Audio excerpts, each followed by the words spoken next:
Kumusta po kayo? Bago po ang lahat, first things first.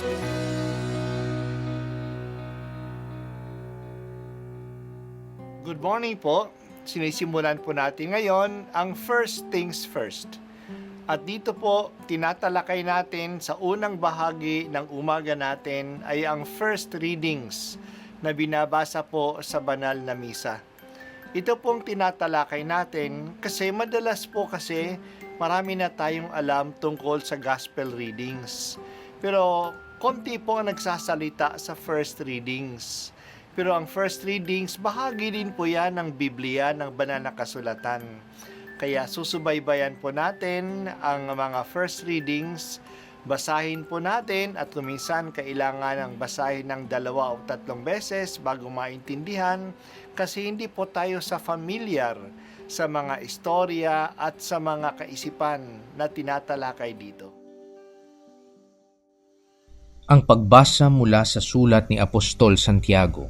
Mga pinakamamahal, ano ang pinagmumula ng inyong alitan at paglalaban-laban? Hindi ba't ang masasamang nasa na namumugad ay kaloob ng bawat isa sa inyo? At pawang nagkakalaban-laban?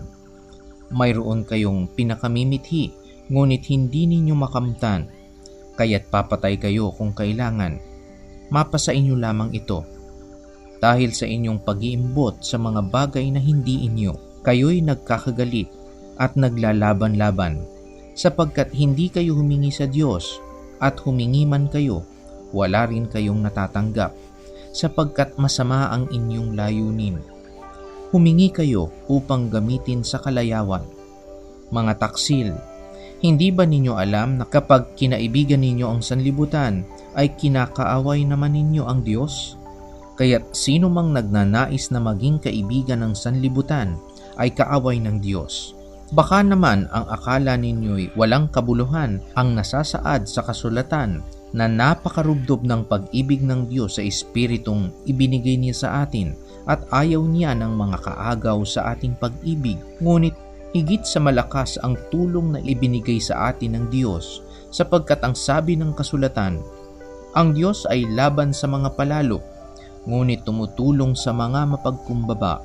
Kaya nga, pasakop kayo sa Diyos, labanan ninyo ang diablo at lalayuan niya kayo. Lumapit kayo sa Diyos at lalapit siya sa inyo. Linisin ninyo ang inyong mga kamay, kayong mga makasalanan. Linisin ninyo ang inyong puso, kayong pabago-bago ang isip. Mamighati kayo, maghinagpis at tumangis. Palitan ninyo ng pagkaluha ang inyong halakhakan at ng kapanglawan ang inyong kagalakan. Magpakababa kayo sa harapan ng Panginoon at itataas niya kayo. Ang salita ng Diyos. Salamat sa Diyos. Maraming mahalagang aral ang binibigay sa atin sa sulat ni Santiago na nabasa natin ngayon. Una, huwag nating sisihin ang iba sa mga tukso na dumadating sa atin at sa ating pagkakasala. Ang mga ito ay nagsimula sa ating pagnanasa. Ang tukso ay nagsisimula sa ating sarili. Dahil sa ating pagnanasa sa iba, sa posisyon o sa ari-arian ng iba, kaya tayo'y naiinggit o nagagalit. At ang mga ito ay nagdadala ng pagkagalit o pagkaaaway. Kaya kailangang linisin natin ang ating pag-iisip at suriin natin ang ating kagustuhan. Ang masasamang salita at pagkilos ay nagsisimula sa masasamang kagustuhan sa mga pagnanasa natin. Pangalawa, ang sinumang nagnanais na maging kaibigan ng sanlibutan ay kaaway ng Diyos. Ang sanlibutang tinutukoy dito ay ang mga bagay na pinahahalagahan at inaalok ng pansamantala at masamang mundo natin. Kasama na dito ang kayamanan, ang pagiging sikat, ang mga makamundong posisyon, ang mga kaaliwan na dala ng kapabayaan. Kung hinahanap-hanap natin ang mga ito, malalayo tayo sa Diyos. Kaya ganun din, let us examine what motivates us.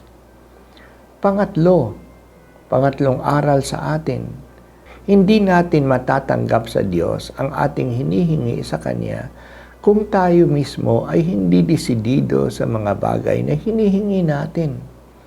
Ang pagdarasal ay hindi lang pagbabakasakali sa Diyos. Baka sakaling pagbibigyan tayo. Kung hindi naman tayo pagbigyan, okay lang. Ang pagdadasal ay ang paghingi ng buong pananalig. Sinasabi pa nga sa atin na humingi pa lang, nagpapasalamat na. Ganon tayo kasigurado na hindi tayo pababayaan ng Diyos, na nagpapasalamat na tayo na parang natanggap na natin ang ating hinihingi. Ganon ba tayo magdasal? Puno ba tayo ng pananalig?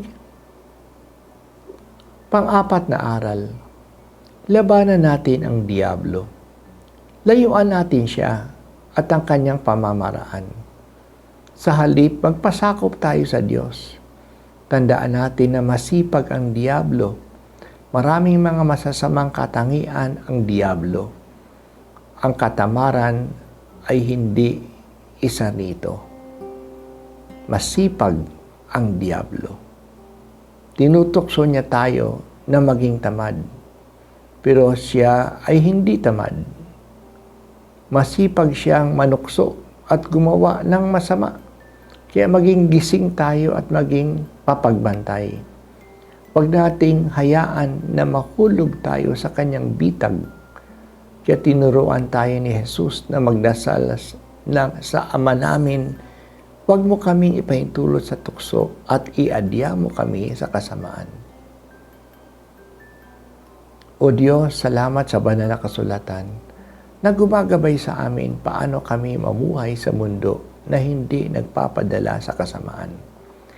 Itinuturo mo sa amin ang wastong landas patungo sa iyo. Bigyan mo kami ng generosity na sumunod sa iyo.